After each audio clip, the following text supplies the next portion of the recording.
Non stop ప్రయాణానికే మొగ్గు చూపెడుతున్నారు ప్రజలు. ఏంటయ్యా అంటే అసలు కరోనాకి ముందు మనం టూరిజం ఇంట్రెస్ట్ 10 మందికి ఉంటే కరోనా తర్వాత 30 మందికి వచ్చింది. ఒక భయోత్పాతం, బతుకుతామా లేదా అనేటటువంటి భయం, చచ్చిపోతామా అనేటటువంటి ఒక భయం. ఆ భయం నుంచి బయటపడ్డ తర్వాత మనం బతికున్నప్పుడు లోకమంతా చూసేయాలి అనేటటువంటి ఒక ఫీలింగ్ వచ్చింది. అంతకుముందు ధనవంతులు డబ్బులు ఉన్నప్పుడు వెళ్ళేవాళ్ళు, మధ్యతరగతి వాళ్ళు ఏ ఆధ్యాత్మిక టూర్లో ఎక్కువగా వెళ్తుండేవాళ్ళు, ఎగువ మధ్యతరగతి కాస్త లగ్జరీ ప్లేసెస్కి అది వెళ్తుండేవాళ్ళు. అట్లాంటిది ఇప్పుడు స్వదేశీ టూర్లు, విదేశీ టూర్లు విపరీతంగా నడుస్తున్నాయి. విమానాలకి విపరీతమైనటువంటి డిమాండ్ పెరిగిపోయింది.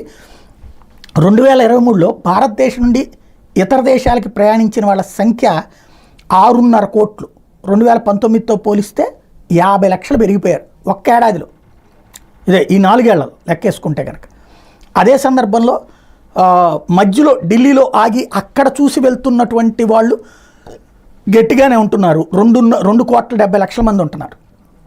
అదే గతంలో అయితే 25 లక్షలే. అంటే ఢిల్లీకి సందర్శకుల సంఖ్య పెరుగుతోంది. అలాగే నేరుగా విదేశాలకు వెళ్ళిపోతున్నటువంటి వాళ్ళ సంఖ్య గతంలో 20 లక్షలు అయితే ఇప్పుడు 3.7 కోట్లు ఉందట. 10 లక్షల మంది ప్రయాణికులు ఢిల్లీలో ఆగి న్యూయార్క్, కాఠ్మండు లాంటి ప్రాంతాలకు వెళ్తుంటే వియత్నాం, ఇండోనేషియా లాంటి దేశాలకు నేరుగా విమానాలు కూడా విపరీతంగా పెరిగిపోయినాయి. అలాగే మధ్యప్రాచ్య దేశాల్లోని హబ్బులకి ప్రయాణికుల సంఖ్య 2019తో పోలిస్తే 2023 నాటికి 10 లక్షల వరకు తగ్గింది. మధ్యప్రాచ్య దేశాలకు తగ్గిపోయింది.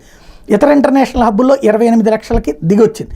4 ఏళ్ల కాలంలో భారతీయ విమానయాన సంస్థలు 52 కొత్త అంతర్జాతీయ మార్గాల్లో విమాన సేవలను ప్రారంభించడం అంటే మన దేశంలో ఎంత అప్పు చేసైనా సరే తిరిగి వద్దాం అనేటటువంటి ఆలోచన మిడిల్ క్లాస్, అబోవ్ మిడిల్ క్లాస్లో వస్తూ ఉండటం అన్నదే కీలకమవుతుంది.